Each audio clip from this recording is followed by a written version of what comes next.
Saludos y bendiciones a todos, hermanos. Como siempre, con usted, su hermano y amigo el pastor Bailey, en este su programa Perspectiva Cristiana. Me acompañan en el día de hoy nuestros hermanos Jenny Olivares. Que el Señor le bendiga, pastor, y bendiciones a todos los que nos ven. Bendiciones aquí a los que están en la mesa y bendiciones a todos ustedes que siempre nos acompañan aquí. Tenemos un compromiso que a la vez es una deuda con todos nuestros seguidores, que tiene que ver con la continuación de la enseñanza que iniciamos en el último programa, que llevó como título Falsos Maestros. Falsos Maestros. No sé si ustedes recuerdan algunas de las cosas que hablamos en ese programa.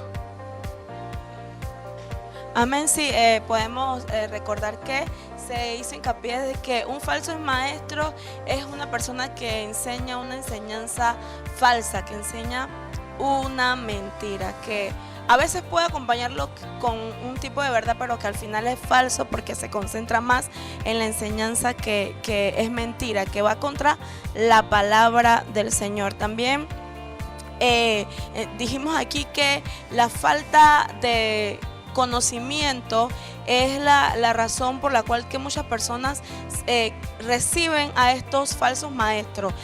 También mencionamos, pastor, que en vista a que los líderes le dan lugar a estas personas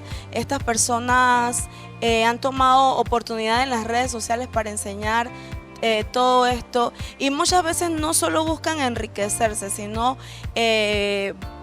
pueden enseñar una falsedad, conscientes o inconscientemente, como le pasó a Saulo, que él pensó que estaba en la verdad y enseñaba la verdad, pero vemos que la Biblia nos enseña que Saulo estaba en algo erróneo.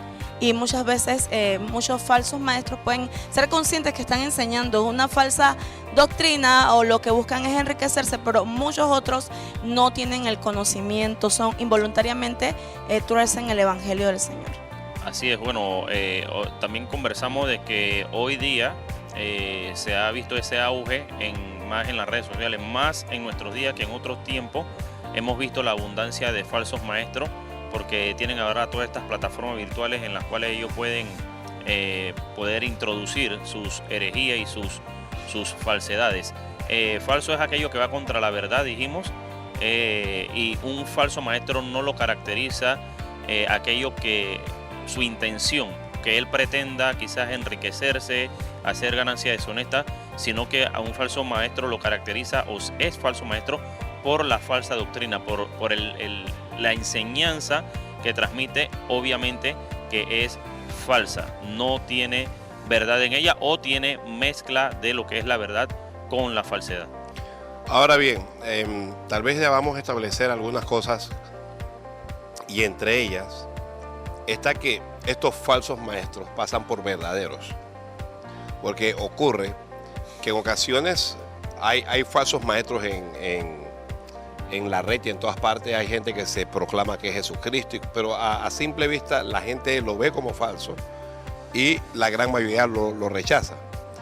El problema de los falsos maestros, a los que se refiere Pedro en 2 de Pedro capítulo 2, que voy a permitirme en recordarles lo que dice Pedro: pero hubo también falsos profetas entre el pueblo, como habrá entre vosotros falsos maestros, que introducirán encubiertamente herejías destructoras, y aún negarán al Señor que los rescató, atrayendo sobre sí mismo destrucción repentina. Y muchos seguirán sus disoluciones, por causa de los cuales el camino de la verdad es blasfemado.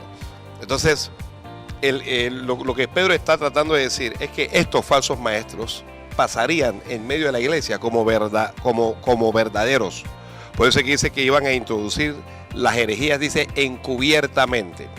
Y aquí una de las características que yo quiero establecer para que usted pueda identificar un falso maestro es que su falsa enseñanza o su falsa doctrina es una mezcla de verdad con mentiras. Él, para pasar como falso, necesita aceptar algunas cosas. Necesitas aceptar que Jesucristo es nuestro Salvador, necesita aceptar que la iglesia es el cuerpo de Cristo, necesita aceptar verdades que digamos que son generales. Hasta allí no hay problema. El problema se va a dar cuando estos falsos maestros comienzan, dice la Biblia, encubiertamente. Entonces uno se pregunta, pero ¿cómo alguien puede introducir algo encubierto? La única forma de encubrir un error o encubrir algo que es falso es usando lo verdadero, es usando lo aceptable. Entonces, esas herejías que es obviamente enseñanzas totalmente opuestas a la palabra, pasan como verdad en el pueblo cristiano. Y pasan como verdad porque yo decía que falsos maestros han existido siempre. Desde los días de Moisés han existido falsos maestros y hasta hoy. Pero nunca esos falsos maestros han tenido la capacidad de influenciar tanto como hoy. Nunca tuvieron la proyección que tienen los falsos maestros hoy. Un falso maestro lo único que necesita es un teléfono inteligente, una cámara y ponerse frente a un celular y comenzar a hablar y a decirles primero a la gente cosas que la gente quiere oír. Entonces, lo primero es que introducen verdades con mentiras. Lo segundo es que halagan, yo no sé si decir la fe o decir al creyente. Le dicen cosas al creyente que él quiere oír. Le dicen que Dios te ama, le dicen que tú eres importante para Dios, que Dios te va a sanar, que Dios te va a bendecir. Bueno, ¿a quién no le gusta escuchar eso? Que Dios va a hacer un milagro. Son palabras que agradan a todos. ¿A quién no le gusta escuchar que Dios nos va a bendecir? ¿A quién no le gusta escuchar que Dios va a salvar tu familia? ¿A quién no? Dios hoy me tocó y tengo una palabra para ti. Esta palabra es que todo te va a ir bien. Que a la gente le gusta. Son las carnadas que utilizan estos falsos maestros para captar las multitudes.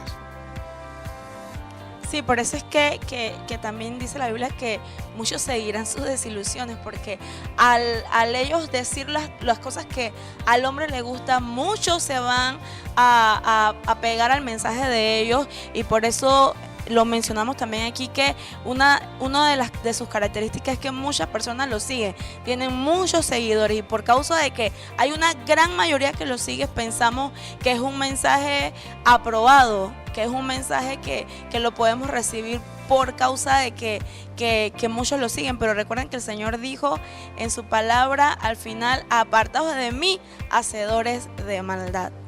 Así es, importante saber también, pastor, que hoy día utilizan términos o toman como base ciertos aspectos de Dios para entonces introducir encubiertamente sus herejías. Como por ejemplo, hoy día los falsos maestros son muy dados a hablar únicamente del amor de Dios. O sea, que Dios es amor y que Dios te ama. Pero toman esto del amor de Dios para entonces agarrar y tolerar pecado, tolerar el pecado, tolerar la falta de santidad. No, si Dios es amor, yo no creo que Dios, por ejemplo, permitiría que un hijo suyo fuera al infierno, que tú como hijo fueras. Entonces, encubiertamente, o sea, toman algo que es verdadero. Dios es amor, sí. Dios nos ama, sí. Pero que Dios no tolera el pecado. Hay que decir que Dios no tolera el pecado. Hay que decir cómo son las cosas, aun cuando son cosas que a la gente no le agradan. Entonces, estas cosas las ocultamos. ¿Por qué? Porque sabemos lo que a la gente le gusta escuchar. Todos sabemos a qué nosotros nos gusta oír, lo que nos gusta escuchar en cuanto a la finanza, en cuanto a varios aspectos de la vida del hombre cotidiano que estos falsos maestros le dicen, pero que por otro lado están ocultando, por ejemplo, lo que es la cero tolerancia de Dios al pecado y cosas como esta. Bueno, que es un tema que quiero dejar para el próximo programa, que tiene que ver con las principales enseñanzas o doctrinas de los falsos maestros, que tiene que ver con lo que tú acabas de decir, el amor, tiene que ver con la prosperidad, tiene que ver con no juzgar, ¿me explico? Tiene que ver con sí, tiene que ver con la disolución del matrimonio, y tiene que ver con la salvación. Eso podemos verlo dentro del otro programa. Aquí lo que yo sí quiero es que nuestros hermanos estén al tanto de cómo poder identificarlos. Otro aspecto bien importante es que suelen atacar al liderazgo de la iglesia. La Biblia dice: herirá al pastor y las ovejas serán dispersas. Si un falso maestro puede crear la desconfianza de los miembros de la iglesia hacia sus pastores, le es mucho más fácil poder asaltar ese redil, le es mucho más fácil poder hacerse de un grupo del redil de la iglesia. Y generalmente tú los ves como que los pastores dicen, los pastores estos, los pastores aquellos, dando a entender de una forma sutil de que ellos dominan más la Biblia que los pastores, de que ellos conocen más, de que ellos, y algunos de ellos, algunos de ellos lo hacen abiertamente, ¿no? Algunos lo hacen abiertamente. Entonces siempre hay una oveja resentida, siempre hay una oveja herida, dispuesta a... Cuando te comienzan a decir las cosas que tú quieres oír, entonces tú tienes la capacidad para que te engañen. Eso pasa mucho en las relaciones entre hombres y mujeres. Generalmente el hombre, para conquistar a la mujer, le dice lo que ella quiere oír, y ella deja de ver lo que es real por causa de lo que está escuchando. Entonces, en cuanto a la fe, recuerden que la iglesia se compara con la imagen de una mujer. Entonces, a la mujer le gusta mucho oír y comienza a decirle cosas que son agradables al oído, pero que son destructoras para el alma. Sí, la enseñanza de los falsos maestros está enfocada en los cristianos, en la iglesia del Señor Jesucristo. Es un punto importantísimo. Que ellos, cuando una persona tiene un llamado de Dios, por lo general vemos que tienen una predicación contra el pecado, pero el mensaje de ellos, como bien lo hemos dicho, está enfocado en lo que los cristianos quieren escuchar. Dividen el cuerpo de Cristo, porque al atacar la figura del liderazgo, al atacar la figura del pastor dentro de la iglesia, se divide el cuerpo de Cristo. No vemos que están concentrados en los nuevos, en la fe, en los inconversos. No, su mensaje se enfoca en gente que ya es cristiana y divide el cuerpo de Cristo, y muchas personas abandonan sus iglesias, sus ministerios, por seguirlos a ellos. Sí, estos falsos maestros por lo general tienen la característica de atacar al liderazgo, y es que ellos van inclusive contra la sujeción. No se sujetan a nadie, ellos son independientes, son autosuficientes, sienten que no tienen la necesidad de rendirle cuenta a nadie, y esto es sumamente peligroso porque nadie puede de repente establecer algunas pautas, algunas normas, algunos límites en cuanto a la palabra de Dios, y es importante esto porque y para ellos esto no le interesa la sujeción. Al no creer en lo que es la autoridad, entonces van contra la autoridad. Todo lo que nosotros somos dentro de la iglesia, siempre estamos regidos bajo autoridad. Nosotros tenemos a quien sujetarnos, a nuestros pastores, y de la misma forma Dios establece la autoridad. Ninguna autoridad es establecida por los hombres, sino que es establecida por Dios. Si hay alguna autoridad, ha sido establecida por Dios. Y cuando ellos atentan contra la autoridad que Dios estableció, entonces están atentando contra el mismo Dios, quien estableció esa autoridad. Bueno, son dos puntos que están como para desarrollarlo. Primero, absolutamente de acuerdo, son especialistas en evangelizar a los que ya son cristianos. Estos falsos maestros no buscan inconversos, no están preocupados por la salvación de las almas. Se enfocan exclusivamente a aquellos que ya creen en Jesucristo, a los que ya están asistiendo a la congregación, a los que ya tienen una formación cristiana. Eso hay que decirlo, son especialistas en cristianos. Por eso es que profetizan, por eso es que declaran, lo que se la pasan, entre otras, dice que profetizan sin ser profetas. Yo profetizo, hacen declaraciones que solo Dios sabe con qué autoridad lo hace. Y lo otro, de lo que dice Pedro, es que no están sujetos a ningún tipo de autoridad. Generalmente su autoridad está en Estados Unidos, en África, en Europa, en algún lado lejos de ellos, donde no puedan rendirle cuentas a nadie. Y estas cosas habrá que desarrollarla. Hay que hablar un poco más, que esto se nos fue el tiempo. Así es que Dios les bendiga. Nos vemos en el próximo programa.